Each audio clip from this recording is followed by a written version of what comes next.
Presenting Orson Welles as the Third Man. The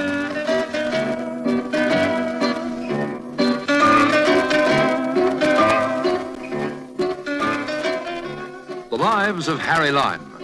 The fabulous stories of the immortal character, originally created in the motion picture The Third Man, with zither music by Anton Karas.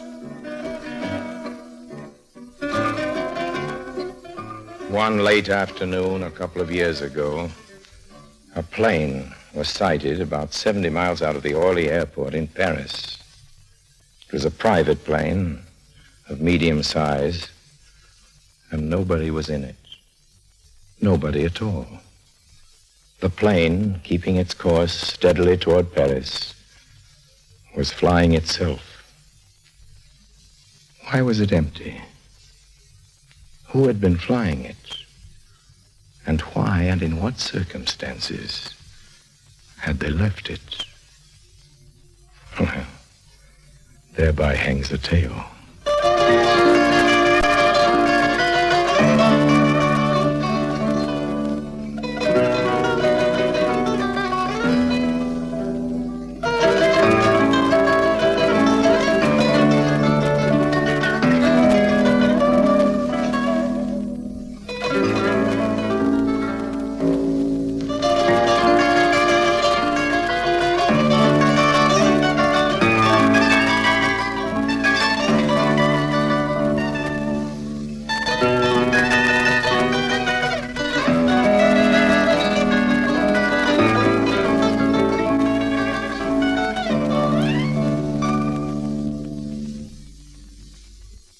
And now, Orson Welles as Harry Lime, the Third Man, in today's story, Man of Mystery.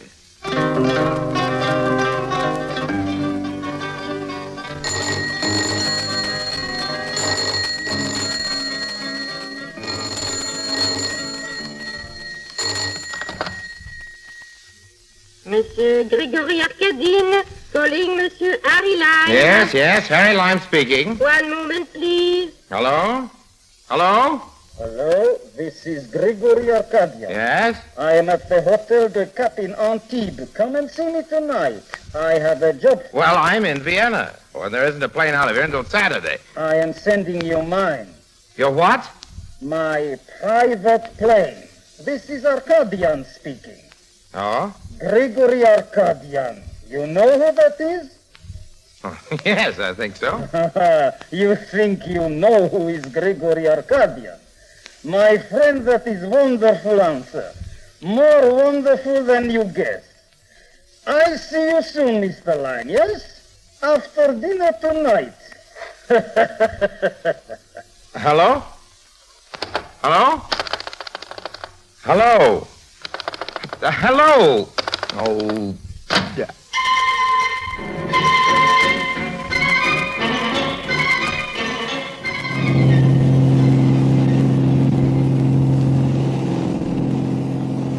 And sure enough, just as the great Mr. Arcadian had willed it, there I was on that famous plane of his.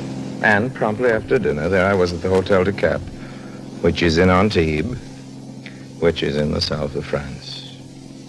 Science is wonderful, and so is money.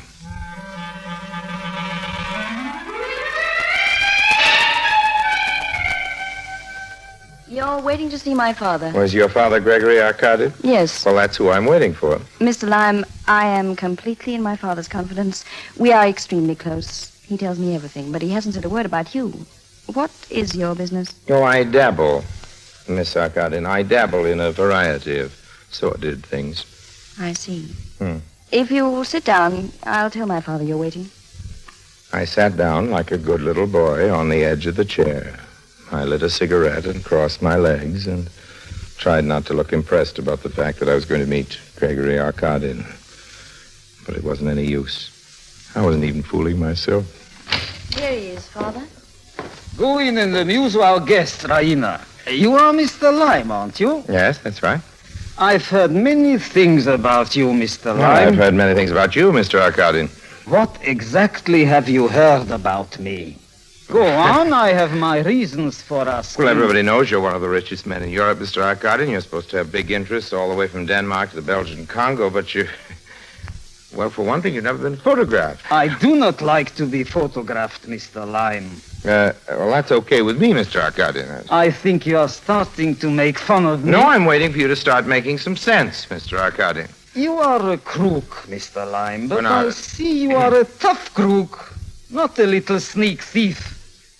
Tell me, did you ever hear of something called an intelligence check? Intelligence check? Yes, I think so. Doesn't that mean some sort of check by an intelligence service in the army or something on a man's past? Isn't that what Some it is? sort of. No, it's not some sort of checkup. It is, as you would say, the full treatment, the works. Yes, yes. They are very thorough, these army people from the intelligence service. They turn up the carpets, they look under the wallpaper. Which army is this, Mr. Arkadin? Your army, of course. Who else is planning those air bases in Portugal? Oh, really, old man? I wouldn't know. It's an allied operation, but the U.S. Army must approve all contracts. And I understand, Mr. Lime, that all bids are examined not only on their own merits, but also on the merits of a man's record in the past. This is their famous intelligence check. Okay. Now you're beginning to make a little sense. You want the contract for building these bases, and you're afraid of an investigation, so you want to hire me to help you cover up a few items that might not show up so nicely on your private file. Are you telling me or asking me, Mr. Lime? I'm guessing. Well, guess again. No, let's play something else. How about Pachisi or Lotto? I am not playing games, Lime. I am hiring you for a job of A work. minute ago, Arkadin, you called me a crook. It's a cinch you've got a touch of larceny on the brain, or you wouldn't have called me in. What's the offer? $10,000. Tax-free, old man? You can have it in gold, in Liechtenstein. Well, that's a nice offer, Arkadin.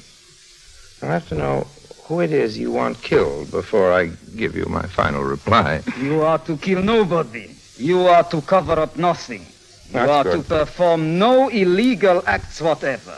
No, Mr. Lime. I am not hiring your so easily adjustable conscience. I am buying your knowledge of the continental underworld. Oh. And that is all. I want you to make an investigation and prepare me a report. What do you want to know about? I want to know about me. You? Yes. It is on the subject of me I want you to make that report, Mr. Lime. I want you to investigate me. Well, okay, Mr. Cotton, but just what is it you're afraid they'll find out? I swear, Mr. Lime, I wish I knew. Well, there must be something. You wouldn't be so worried, and I guess you figure if I can't smoke it out, the FBI isn't likely to either, but still, Let me tell you a poetic little story. Okay, old man, if you insist. It is the winter of 27. Oh, really? I'm a young man, and the city is Lucerne in Switzerland. I have only the suit I was wearing and a wallet with 200,000 francs, Swiss francs. It was with that money that my present great fortune was built. Yes.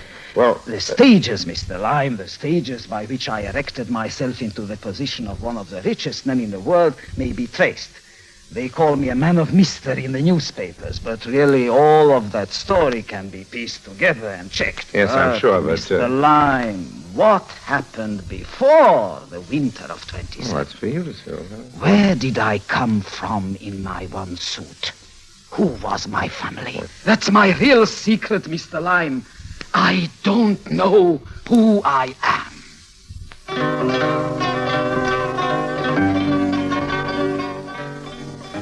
So that was my assignment.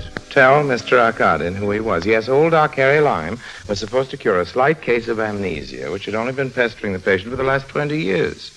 Right away, I could see that this little caper wasn't going to be any kind of a cinch. Well, there was plenty of cash, unlimited traveling expenses and all that. But as far as a cue or a clue to the facts about his own distant, mysterious past, Gregory Arkadin was just about as helpful and as chatty as a clam.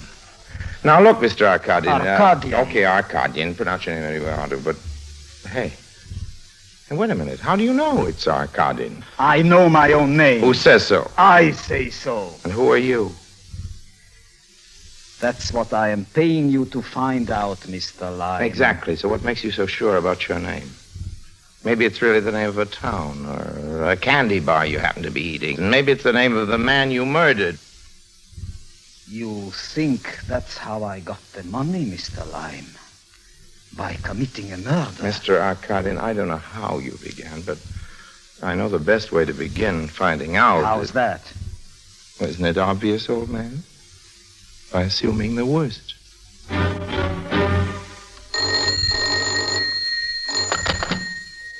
Hâtive, Monsieur Grégory Arkadine demande Monsieur Lime, Monsieur Harry Lime, à Zurich.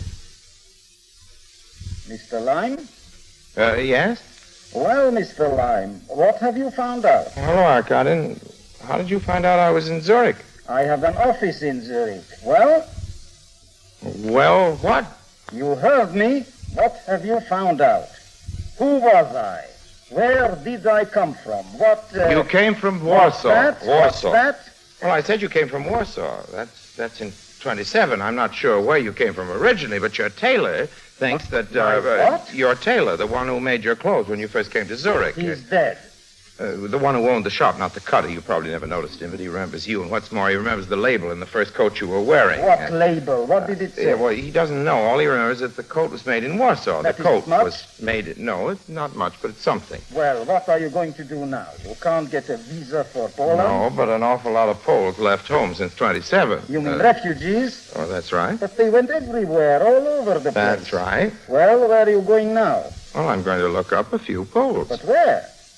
Just where you said, Mr. Arkady. Everywhere. All over the place.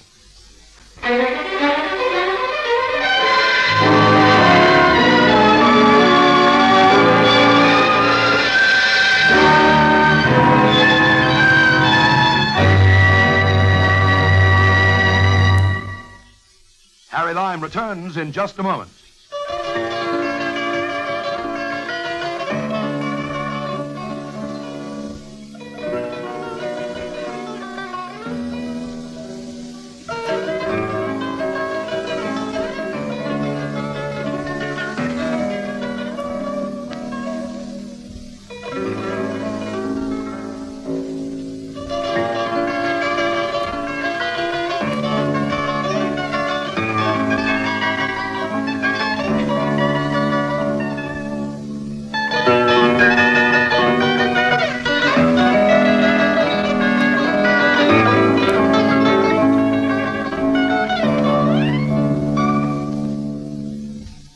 And now Orson Welles as Harry Lime, the third man, continues in today's story, Man of Mystery.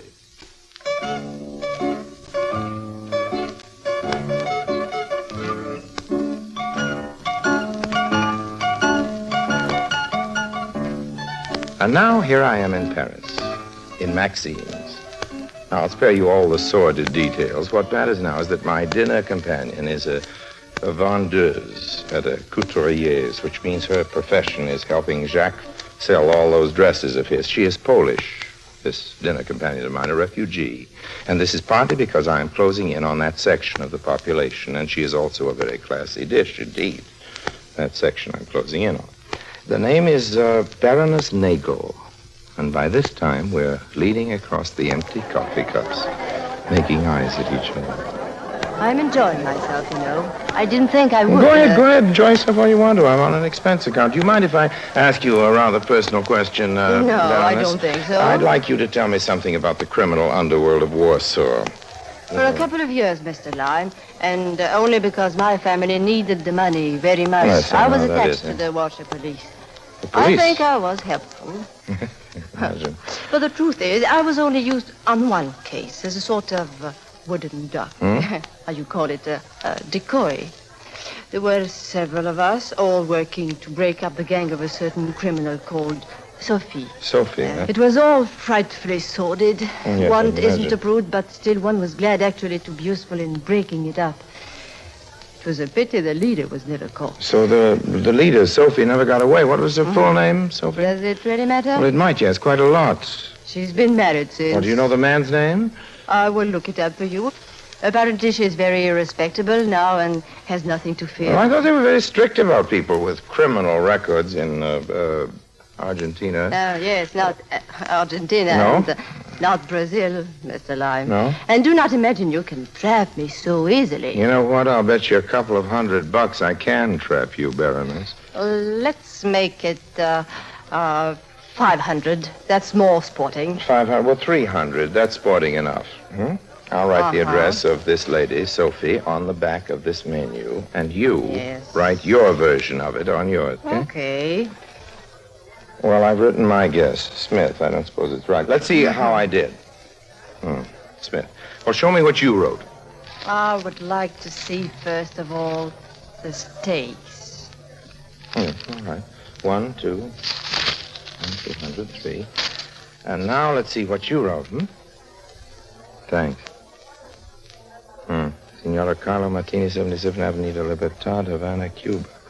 Well, you win, Baroness. I did come within a mile of it.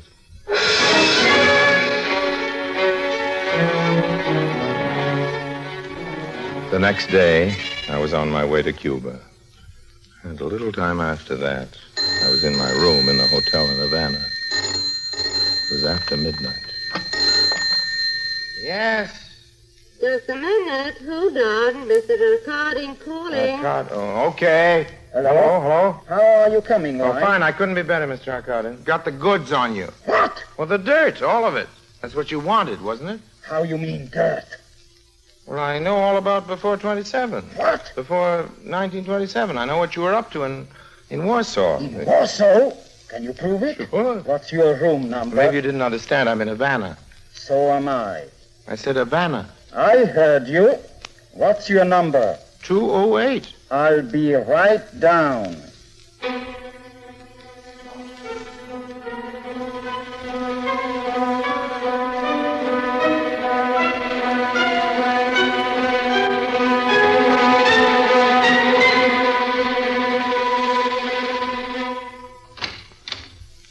Hello, Lime. Well, Mr. Arkadin, this is a coincidence.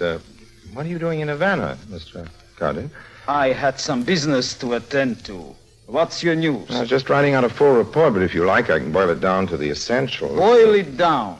Sophie Wyszynski is living. She's married bigamously, and her real husband, a character known as Oscar, is blackmailing her. What of And it? Oscar's a hophead. He takes heroin in large doses. What's that got to Well, do I with managed me? to lock Oscar away for a few days in a shack outside of town. I didn't give him any junk, and after a while he started talking. He talked quite a lot, Mr. Arkadin. It's all going down in the report. Never mind the report. What did he say? Well, okay, I'll give it to you, since you're asking. There were 7 members operating in the gang headed in Warsaw by Sophie Wyszynski. 3 of them are dead. 2, Andre Bloch and Jacob Heschelies, are behind the Iron Curtain. Oscar, I've told you about. Well, that leaves 1 more. His name was Akim Athabadze. And in 1927, Athabadze absconded with some of the loot of the gang.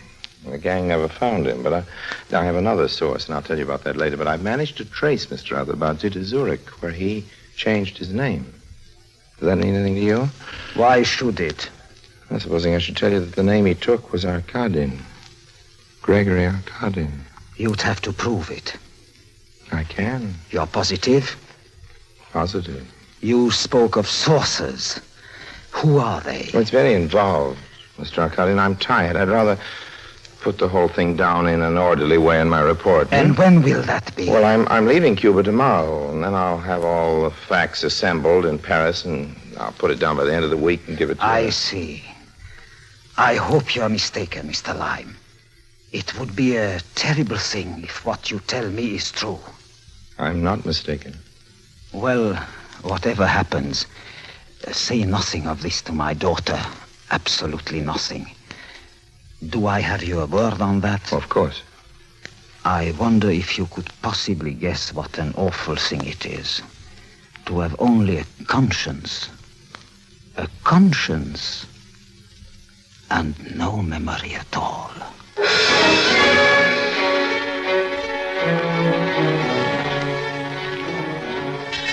2 days later, I was in France. Raina phoned me at my hotel, and I took her to dinner. She tried to draw me out, but I wasn't having any of that. I'd given Arkadin a promise, and no matter what he'd been or what I was, that was one promise that was going to be kept. I wish you weren't so mysterious about everything, Harry. You see, I know about the airports. There's to be 3 of them in Portugal. It means a great deal of money for whoever gets the contract. Yes, that's where the intelligence check business comes. You know, I don't even think he knows what an intelligence check is. He's heard people talking about it, you know, army people and others, Americans, and it worries him. Remember, he's a Russian, and that means he grew up with an almost superstitious fear of all secret police. Just a second. How do you know he's Russian? Well, I am his daughter. Yes, but he doesn't know himself where he was born. What are you laughing at? Is that what he told you, that he didn't know where he was born? You mean he was lying? Oh, he can't help it, Harry. He lies to everybody. It's his nature. Oh, well, what about this amnesia? What amnesia? Well, in 1927, your father found himself in Zurich with his pockets full of money and no memory at all. He didn't know where he came from or who he was or where he got the money. Now, oh, wait a minute. You mean the whole thing was a lie? I never heard of amnesia lasting that long. More than 20 years, except in cheap books and bad movies. Oh, Harry, you should have known better than to believe that one.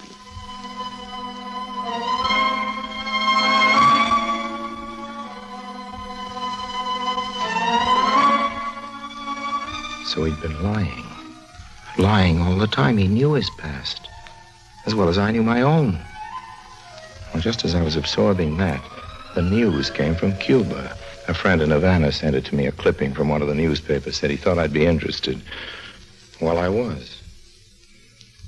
It seems that Signor Oskar Trebich and Signora Martini, formerly Sophie Waszczycki of Poland, had been found together in a ditch in a suburb of Havana.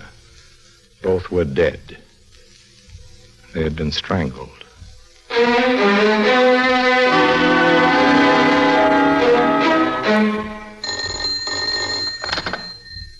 Yeah? We've managed to trace Mr. Arkadin for you, Mr. Lime. Good. At the airport. Is it the airport? Just a minute, I'll put him through. Thank you. Hello? Hello? Hello, Lime. Yes, Harry Lime speaking. Make it quick, Lime. Traffic's just cleared me. I'm flying my own plane, and if I don't take off right away, I won't get into Paris before dark.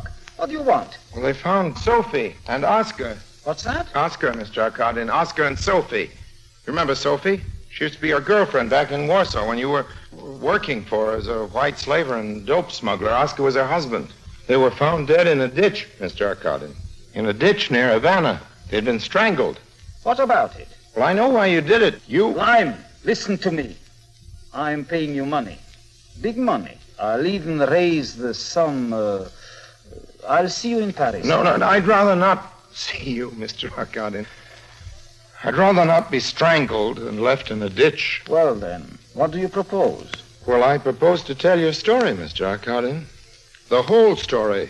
Remember, I have the proof. We'll see about your proofs. I'm an important man, Lime. Not a little crook like you.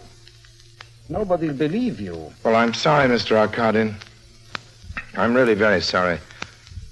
But I've already found somebody who does believe me. Who? Who believes you? Nobody that matters. You forget who I am. Well, you're the father of Raina, Mr. Arkadin. I told you I was sorry, but I had to save my life. You mean you told Raina? Yes, Mr. Arkadin. And she believed you? Everything. Everything except the murder of Sophie and Oscar. She thinks it may not have been you who did that, and of course I can't prove that it was, but if I should be killed now, Mr. Arkadin, that would be proof enough, wouldn't it? Wouldn't it, Mr. Arkadin?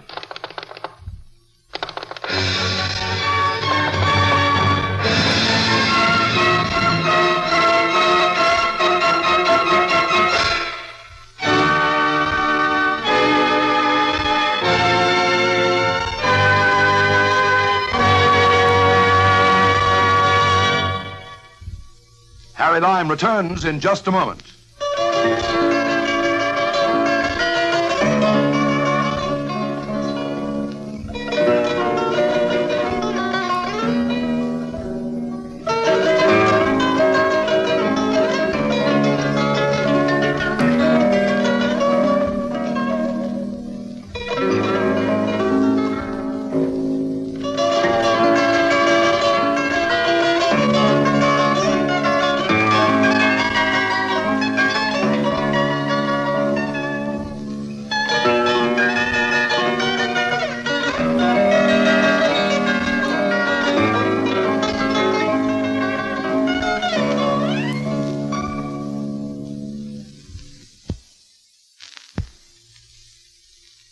And now, Harry Lime.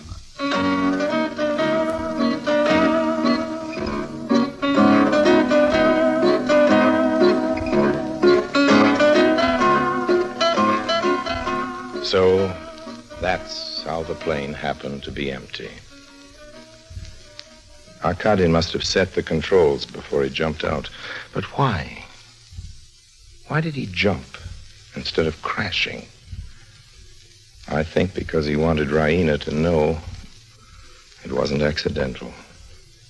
Because he wanted her to realize that rather than face her, knowing she knew about him, he preferred to die. But of course, that's only a theory. There wasn't any note in the plane, just the portfolio, the famous dispatch case he always traveled with, filled with all the great affairs of the world. No, we can only guess. Gregory Arkadin remained, even to the last, a man of mystery.